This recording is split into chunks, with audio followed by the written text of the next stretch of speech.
The story of how German women dealt with shortages during the Second World War is not simply a narrative of domestic inconvenience. It is a profound account of endurance, adaptation, and the transformation of everyday life under extreme pressure. From the moment war erupted in 1939, the home front became a battlefield of its own, shaped not by bombs or armies, but by hunger, scarcity, fear, and relentless responsibility. Women, far more than men, became the central figures of this invisible front. They were expected to uphold the household, maintain the health of their families, support the war effort, and embody the Nazi regime's ideal of the steadfast, self-sacrificing German woman who could make do with less, improvise endlessly, and turn deprivation into patriotic virtue. But behind the propaganda and slogans, the reality was far more complex, marked by exhaustion, ingenuity, quiet rebellion, and the constant negotiation between survival and obedience. This introduction explores the landscape of shortages that defined wartime Germany and the extraordinary ways women responded as the war reshaped every corner of their daily existence. Shortages began even before the war formally started. Germany's rearmament in the 1930s had already redirected resources away from civilian life. When the conflict broke out, rationing systems were immediately introduced to control consumption of essential items such as bread, meat, milk, clothing, coal, and soap. At first, the system appeared organized and manageable. Many German women believed they could handle these limitations, especially since the early years of the war brought military victories that created an illusion of stability. But as the conflict expanded and German armies pushed deep into Europe and the Soviet Union, the demands placed on the home front grew heavier. Imports shrank, transportation routes broke down, agricultural laborers were drafted into the army, and Allied strategic bombing disrupted production facilities. By 1942, shortages were no longer minor inconveniences. They were daily obstacles that shaped every decision a woman made. For women running households, food shortages became the most pressing and time-consuming challenge. Ration cards dictated how much each person could eat, but the reality was far harsher. The amounts promised on paper were rarely available in stores. Women spent hours each week standing in ration lines, often only to receive a fraction of what they expected, or nothing at all. They learned to stretch ingredients to unbelievable limits, turning potato peels into soup, mixing flour with chopped vegetables to thicken bread, and experimenting with ersatz, or substitute ingredients, made from acorns, sugar beets, chestnuts, turnips, barley, and other cheap materials. Ersatz coffee, ersatz meat, ersatz jam, and even ersatz fats became staples of the wartime diet. These substitutes tasted unpleasant and offered little nutritional value, but they were all that remained. Women developed a kind of culinary creativity born out of desperation, swapping recipes with neighbors, reimagining traditional dishes, and turning scarcity into a daily exercise in improvisation. Shortages extended beyond food. Soap became scarce, forcing women to make homemade cleaning solutions from ash, sand, and leftover fats. Clothing wore out and could not easily be replaced, pushing women to master the art of mending, patching, and reusing old garments in creative ways. Shoes were repaired repeatedly, with cardboard and scraps used to reinforce worn-out soles. Fuel shortages meant cold winters, with families huddling together around makeshift stoves or burning broken furniture to stay warm. Every aspect of domestic life required problem-solving, rationing, and a willingness to make do with whatever was available.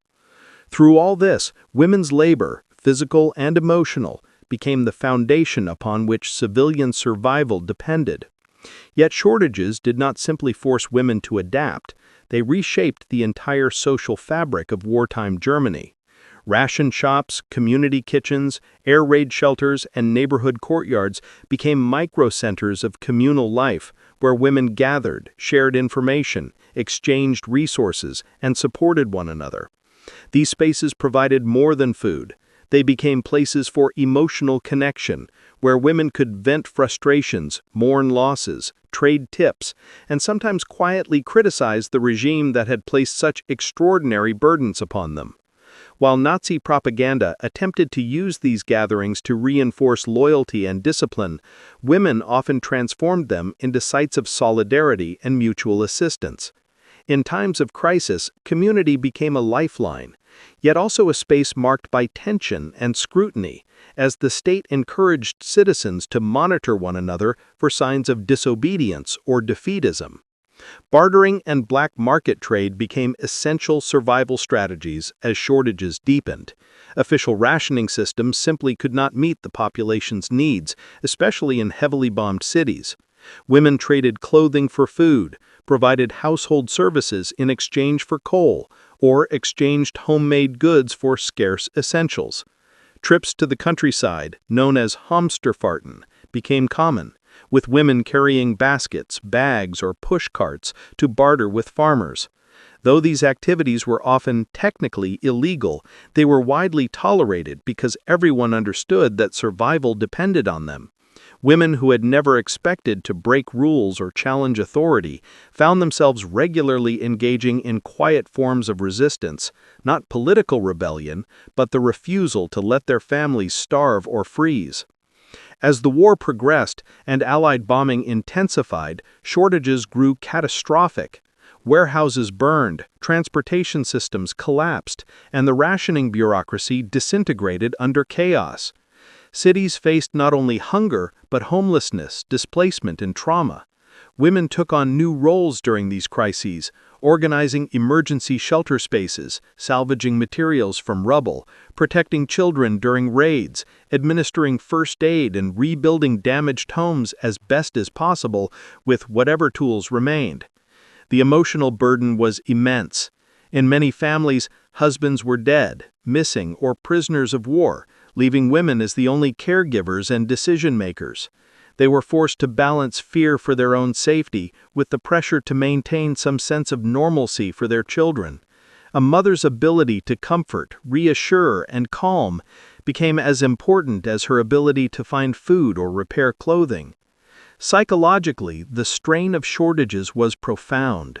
Women were expected to not only endure hardship, but to do so cheerfully as proof of loyalty to the state. Nazi propaganda romanticized scarcity, depicting the heroic German housewife as a model of patriotism who could make do with less, reimagine traditional dishes, and turn deprivation into patriotic virtue. But behind the propaganda and slogans, the reality was far more complex, marked by exhaustion, frustration, and overwhelmed by the endless cycle of scarcity. Many women quietly questioned government promises and grew increasingly skeptical as shortages worsened and military defeats mounted. For some, this disillusionment fostered subtle forms of defiance. For others, it deepened feelings of despair. Yet despite the emotional toll, women continued to shoulder responsibility for their family's survival. When war formally entered the lives of German families in 1939, it did not do so first on the battlefield or in the speeches echoing from radios. It arrived quietly, almost invisibly, through the kitchen door. For millions of German women, the kitchen had always been the center of domestic life, a space of nourishment, care, duty, and identity. Yet as the structure of daily life transformed under the pressures of mobilization, rationing, and scarcity, the kitchen was forced to evolve into something far more complex. It became a front line of endurance. The rhythms of ordinary life, shopping, cooking, managing stores of food, slowly turned into acts of survival, calculation, and sacrifice. While the political and military leadership dramatized conquest and national destiny, German women confronted the practical reality that war meant shortages, substitutions, and a constant struggle to feed their families with limited means. The first signs of strain emerged even before the official declaration of war. Preparations for conflict had quietly reshaped the German economy throughout the 1930s.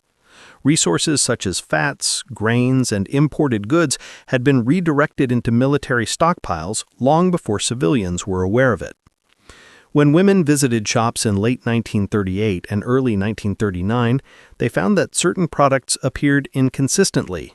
Coffee was already expensive, fruit seasons were shorter than usual, and foreign imports nearly vanished. These early signs foreshadowed the full impact of total war on everyday life. German households were encouraged to maintain emergency pantries, storing essentials like flour, sugar, and canned goods. But these early preparations did little to shield families once the conflict escalated, as even the most disciplined homemaker could not stockpile enough to counter years of shortages. When the first ration cards were distributed in late August 1939, they marked a profound shift. The state had entered the kitchen, dictating not only what families could buy, but how much was permissible for survival.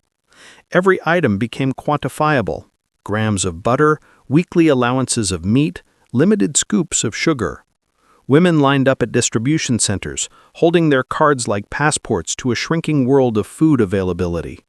Store owners, now bound by state regulations, stamped each card meticulously, transforming shopping from a matter of choice into one of compliance.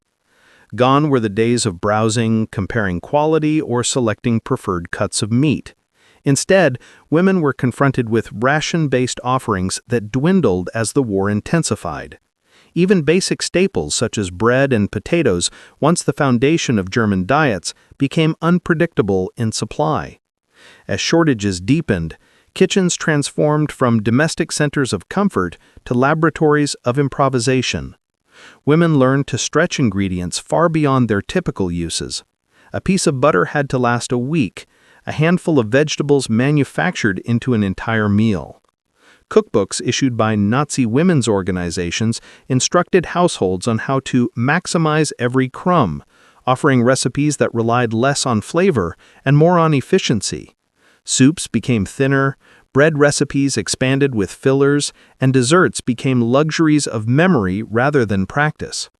The state insisted that these culinary adjustments were part of national duty, an ideological extension of sacrifice, but for women, they were mostly acts of necessity.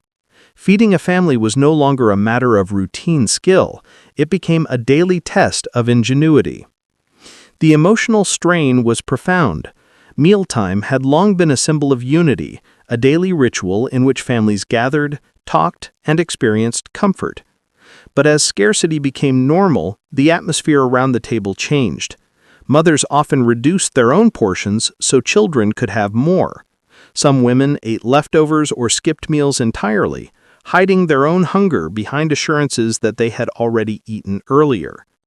This quiet form of self-sacrifice was neither publicly acknowledged nor recognized as heroic, yet it shaped the reality of millions of German households. At the same time, constant shortages eroded the sense of stability that food traditionally provided. Families never knew what tomorrow's meal would look like, and uncertainty became a daily companion. Shopping, once a simple chore, became a strategic operation. Women had to visit multiple shops, often waiting in long queues with no guarantee the items they needed would still be available. Bread deliveries arrived unpredictably. Meat was distributed in limited batches, and vegetables varied wildly in quality. Housewives often arrived at stores before dawn, children in tow, hoping to secure scarce products before they sold out. Many developed relationships with local shopkeepers who sometimes saved small portions for familiar customers. Others learned to trade ration stamps within informal social circles, exchanging sugar coupons for extra fat or meat for additional bread. The kitchen was therefore inseparable from the larger economic ecosystem which women navigated with determination despite mounting obstacles. The ideological expectations placed on German women compounded these challenges. Nazi propaganda endlessly promoted the image of the heroic mother, who selflessly supported the war effort by maintaining an orderly household and raising strong children. Magazines, radio broadcasts, and public posters celebrated thrift, discipline, and loyalty to the fatherland. Women were told that resourcefulness in the kitchen was equivalent to bravery on the battlefield, a comforting narrative for the government, but a burdensome one for women already stretched to their limits. The pressure to maintain appearances, to create nourishing meals even when supplies were meager, often led to exhaustion and guilt. Failure to keep the household running smoothly was not interpreted as a logistical impossibility, but as a personal shortcoming. The material landscape of the kitchen itself reflected the strains of war. Appliances broke more often and could not be replaced due to shortages in metal production. Cookware deteriorated from overuse, and repairs became difficult to obtain. Women reused old tools, repurposed containers, and stretched the life of every object in the kitchen. Lighting became unreliable during air raids, and many households cooked in dim conditions or relied on small makeshift stoves. When bombing campaigns intensified, kitchens were sometimes destroyed entirely, forcing families to cook outdoors or share facilities with neighbors. The kitchen was no longer just a domestic space. It became a symbol of survival against both scarcity and destruction. Ersatz, meaning substitute, became one of the defining features of daily survival for German women during the Second World War. As shortages deepened and the boundaries of rationing tightened, the kitchen became a laboratory of improvisation. The principles of substitution, once merely clever tricks of household frugality, evolved into a structured way of life. German women learned to replace, stretch, imitate, dilute, and reinvent ingredients in ways that demanded both creativity and resilience. While propaganda framed ersatz products as symbols of national ingenuity, their widespread use reflected a harsher truth: the collapse of reliable access to basic necessities. This chapter explores how women transformed their domestic routines through substitution, how ersatz goods emerged from wartime necessity, and how these replacements shaped the physical and emotional landscape of German households. The earliest substitutions appeared long before wartime scarcity became acute. Even in the mid-1930s, when economic autarky was aggressively promoted, imported goods dwindled. Coffee, tea, cocoa, and spices, once modest luxuries, began to vanish from store shelves. In their place came blends of roasted barley, chicory, acorns, or beets, marketed as German coffee. Women initially approached these substitutes with skepticism, noting the bitterness or unfamiliar aftertaste. But as genuine imports became scarce or unaffordable, these ersatz beverages became fixtures of the German breakfast table. The transition marked the psychological beginning of an era in which households learned to accept imitation as the new normal. Fats and oils posed an even greater challenge. As military demand for industrial fats surged, households were left with meager quantities of butter, lard, or cooking oil. Women compensated through a combination of ration stretching and substitution. Rendered animal scraps, bones, skin, leftover trimmings, were boiled down to produce small quantities of usable fat. Wartime cookbooks offered countless suggestions. Use mashed potatoes to extend butter. Replace oil with broth. Substitute cream with thin mixtures of flour and water. Many of these substitutes altered both flavor and texture, forcing women to adjust recipes that had been passed down for generations. Cakes became denser, breads heavier, and sauces thinner. Yet the willingness of women to adapt ensured that families survived despite the drastic reduction of dietary fats. Protein shortages introduced even more complex substitutions. Meat, once the centerpiece of many meals, became scarce. In its place came offal, organ meats, or cuts previously considered undesirable. Housewives learned to cook liver, kidney, heart, and tripe, guided by pamphlets that emphasized the nutritional value of these alternative proteins. Beyond animal products, legumes and grains played increasingly central roles. Lentils, peas, and beans became essential sources of protein, often mashed or shaped into patties to mimic meat dishes. Another notable development was the rise of stretching techniques, adding breadcrumbs, grated vegetables, or leftover starches to meat to expand its volume. A small portion of ground meat could thus feed an entire family, albeit with reduced flavor and nutritional density. Bread, the cornerstone of German diets, also underwent significant transformation. As wheat supplies dwindled, mills mixed flour with substitutes such as potato starch, cornmeal, or ground chestnuts. The resulting breads were darker, denser, and more difficult to digest. Some loaves crumbled easily, while others hardened quickly, forcing families to consume them within hours or else rely on re-soaking methods. Despite government claims that these breads were nutritious, many households recognized that they lacked the stability and flavor of pre-war loaves. Women often developed strategies to restore moisture by steaming old bread or turning it into puddings, dumplings, or soups. Perhaps the most emblematic of Ersatz's innovations was the wide variety of imitation foods created to mimic items no longer available.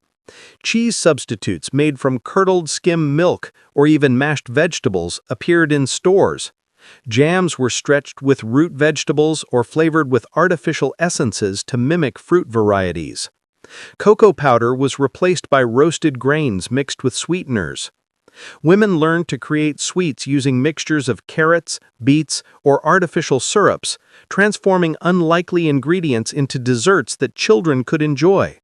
Yet even these ersatz treats were often rationed or inconsistently available, making creativity a constant necessity. As shortages tightened their grip on the German home front, women found themselves navigating a landscape in which official channels could no longer meet the needs of daily survival.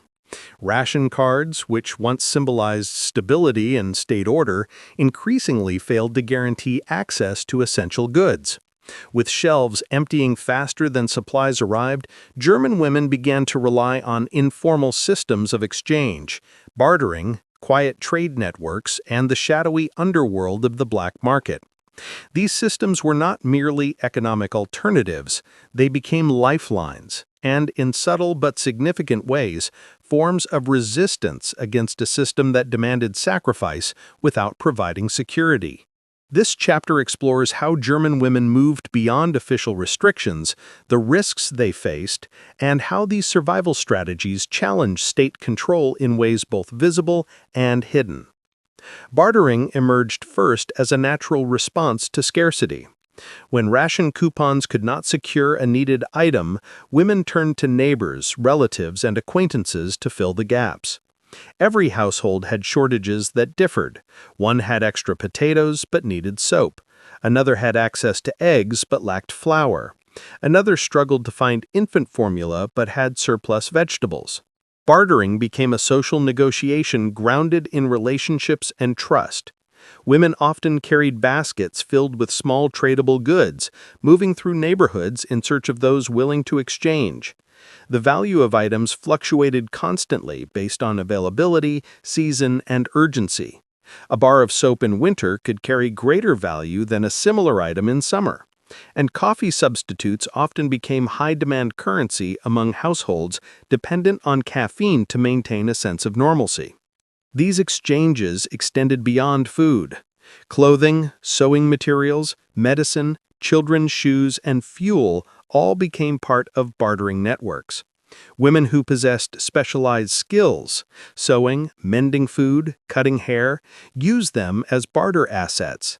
A repaired coat could be worth a week's worth of bread. A jar of homemade jam might secure a bag of potatoes. Such networks blurred the line between domestic labor and economic participation, giving many women a form of agency previously associated more with men. In the absence of functioning markets, they built their own. Yet bartering alone could not fill all shortages, especially as ration sizes shrank. This gap was filled by the black market, an illegal but pervasive system that operated in alleys, train stations, rural crossroads, and crowded urban courtyards. The black market had existed in small forms even before the war, but by the early 1940s it had grown into a vigorous underground economy. Women participated in it not out of greed, but out of necessity. A sick child needed medicine. A family hosting relatives from bombed cities required extra food. A pregnant woman could not survive on meager rations. The black market provided what the state could not, or would not, supply. Engaging with the black market, however, involved significant risks. Police patrols, price inspectors, and informants sought to enforce ration rules aggressively. Penalties ranged from fines to imprisonment, and rumors circulated about severe punishment for repeat offenders. Despite these dangers, the black market thrived because it aligned with practical reality. The rationing system was failing, and families were hungry. Women often acted as intermediaries, their perceived domestic roles giving them a shroud of plausible innocence. Many concealed goods beneath clothing, in baby carriages or within baskets hidden under layers of fabric.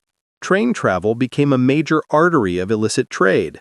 Women traveling to rural areas carried household goods to barter with farmers, returning with butter, eggs, or meat. These hamstering trips, named after hamsters hoarding food, became common enough that authorities attempted, unsuccessfully, to crack down on them. Farmers played a central role in both barters and black markets, controlling access to produce that urban households desperately needed. Many rural families sympathized with city women, trading food for soap, textiles, or tools. Others exploited scarcity to demand exorbitant prices, reflecting the uneven power dynamics of wartime necessity. Women traveling long distances to rural towns encountered both compassion and exploitation, returning home with baskets reflecting the uncertainties of negotiation. These journeys were exhausting, sometimes dangerous, and often conducted under the watchful eye of suspicious officials. Not all forms of informal exchange were illicit. Some women built semi-legal networks through workplaces, churches, or volunteer groups. These circles shared information about shortages, shop delivery schedules, and opportunities to obtain items before they sold out. Quiet signals, coded phrases, gestures, or word-of-mouth updates allowed women to navigate supply chains more effectively than those who relied solely on official announcements. This collective intelligence formed a subtle but powerful structure of resistance against the state's attempt to control food distribution. As the war stretched into its later years, the vocabulary of German domestic life underwent a profound shift. Words like recycling, reusing, and doing without were no longer optional habits of frugality. They became unavoidable principles of survival. Materials that had once been discarded without thought suddenly acquired new value. Every household item had potential for a second, third, or even fourth life. Women carried the burden of implementing these practices, transforming their homes into miniature systems of conservation, repair, and reinvention. In a country whose resources were increasingly consumed by the war machine, the domestic sphere adapted through a creativity born of necessity. This chapter explores how women reimagined everyday objects, how shortages reshaped domestic culture, and how the ethos of doing without came to define the psychological landscape of wartime Germany. The first and most visible realm of reuse involved food. By the early 1940s, ration sizes had shrunk so drastically that waste of any kind became unthinkable. Leftovers were transformed into soups, stews, and casseroles. Bread, once it had gone stale, was ground into crumbs, mixed into dumplings, or used as a thickener for sauces. Potato peels were fried, boiled, or dried for later use. Bones were simmered repeatedly to extract every last bit of fat or flavor. Wartime cookbooks provided elaborate instructions on using virtually every part of a vegetable or animal product. Women learned to dry herbs, preserve vegetables, and stretch ingredients in ways that reinvented simple meals into living demonstrations of resourcefulness. The practice of reusing extended quickly to clothing and textiles as well. New garments became luxuries unavailable to most citizens as textile factories shifted to producing military uniforms, parachutes, and equipment. The scarcity of cotton, wool, and leather forced households to treat every existing item of clothing as precious capital. Women became expert menders, patching worn fabrics, reinforcing seams, and transforming old coats into children's jackets. Sweaters were unraveled so the yarn could be reused for new garments. Bedding was cut into smaller pieces to make clothing. Curtains became dresses. Tablecloths became shirts. The iconic Victory patchwork aesthetic, garments made of multiple fabric scraps, became a visual reminder of wartime ingenuity and the necessity of extending every material as far as possible. Shoes posed an especially difficult challenge. Leather was reserved for military needs, and civilians received limited access to footwear. German women resorted to repairing soles with wood, cardboard, or synthetic materials. Children frequently outgrew their shoes, forcing mothers to exchange sizes with neighbors or improvise makeshift solutions using fabric bindings or layered socks. In urban centers, cobblers became vital figures, often overwhelmed with requests at all hours. A pair of shoes could survive years longer than normal through repeated repairs, though comfort deteriorated with each new modification. The domestic economy of reuse expanded further into household tools, furniture, and appliances. Metal shortages meant that pots, pans, and cutlery could not be replaced easily.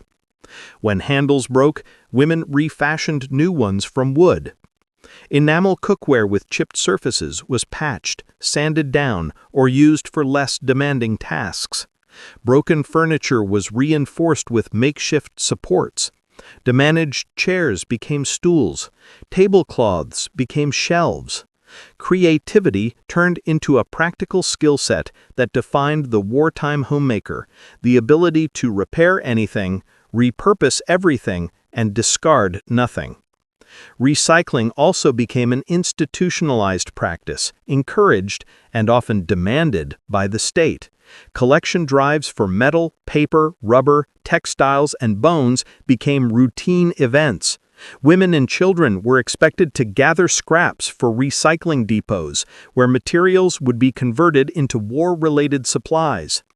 Newspapers printed patriotic appeals, urging households to contribute every usable item for the front. Despite propaganda framing these drives as noble contributions to national victory, families often struggled with the emotional weight of parting with items that were already scarce in their homes.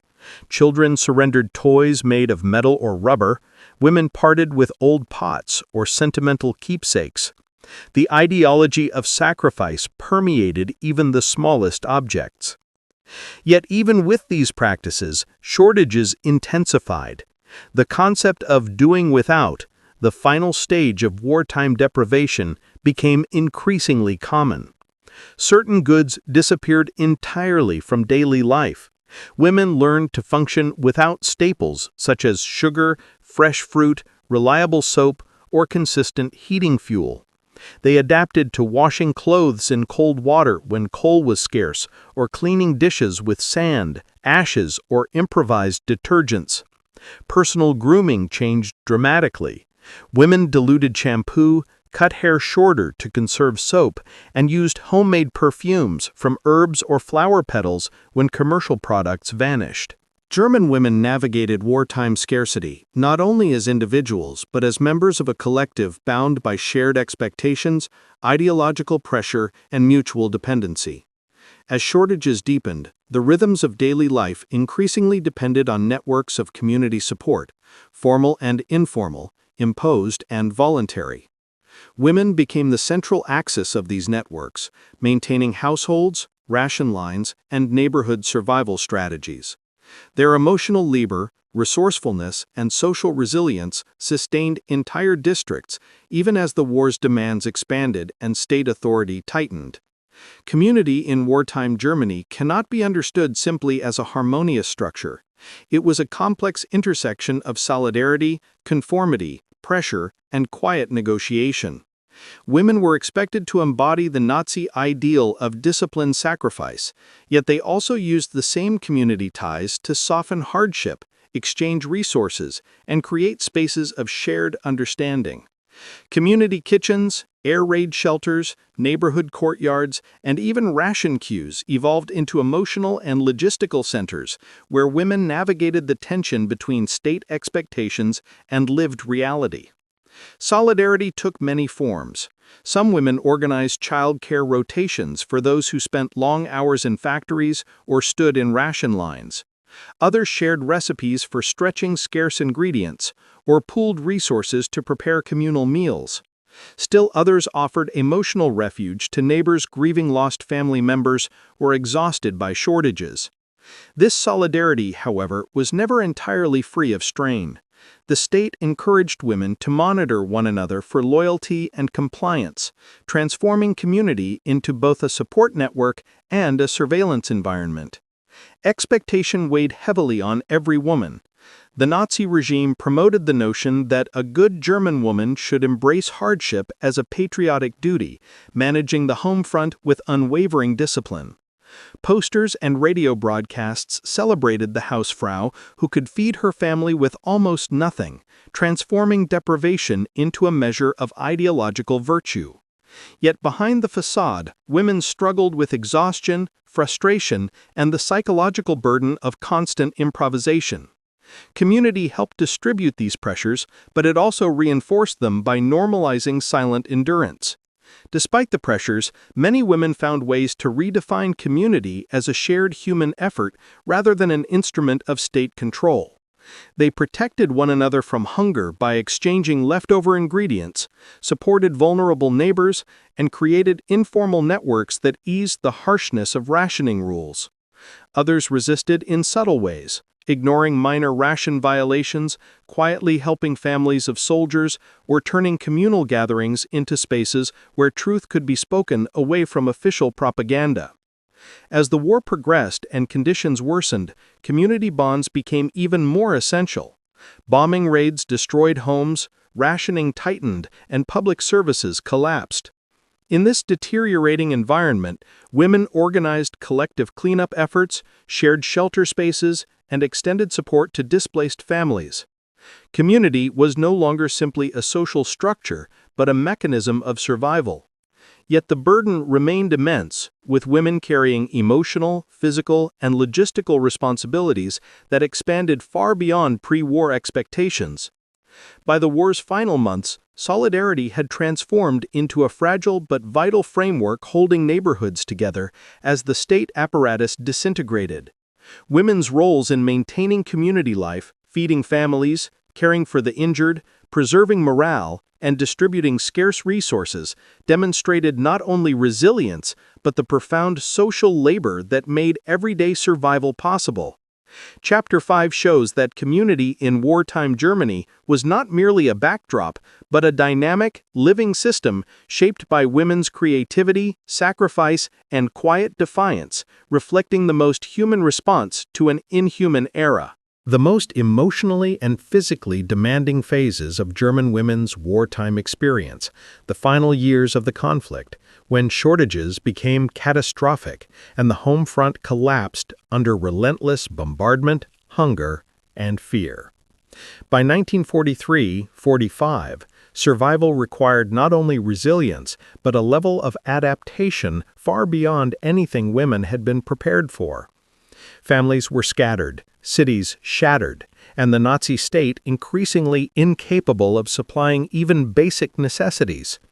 Women shouldered the full burden of daily existence: food procurement, child protection, elderly care, shelter management, and emotional stability, often with no support from absent husbands or evacuated officials.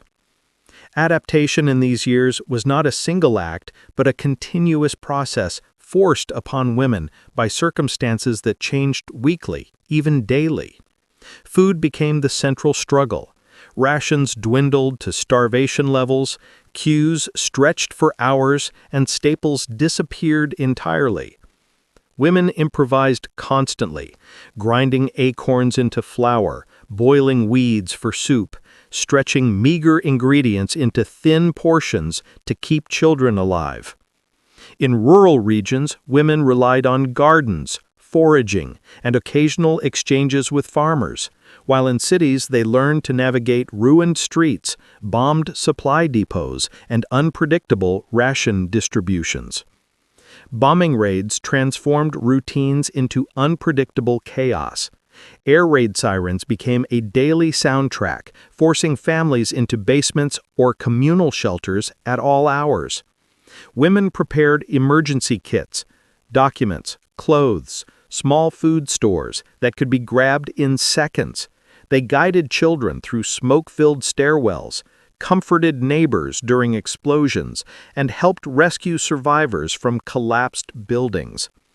After each raid, they swept rubble, salvaged belongings, patched damaged walls, and continued the unending work of keeping households functional despite devastation.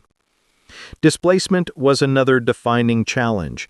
Entire neighborhoods burned, and women often found themselves sheltering relatives, strangers, and refugees fleeing bombed cities or advancing front lines. Homes became overcrowded, and scarce food had to be stretched further. Some women walked kilometers to rural areas seeking supplies. Others relocated repeatedly as bombings intensified. These constant disruptions forced them to redefine what home meant, prioritizing safety, warmth, and minimal comfort rather than stability or routine. Social order weakened dramatically.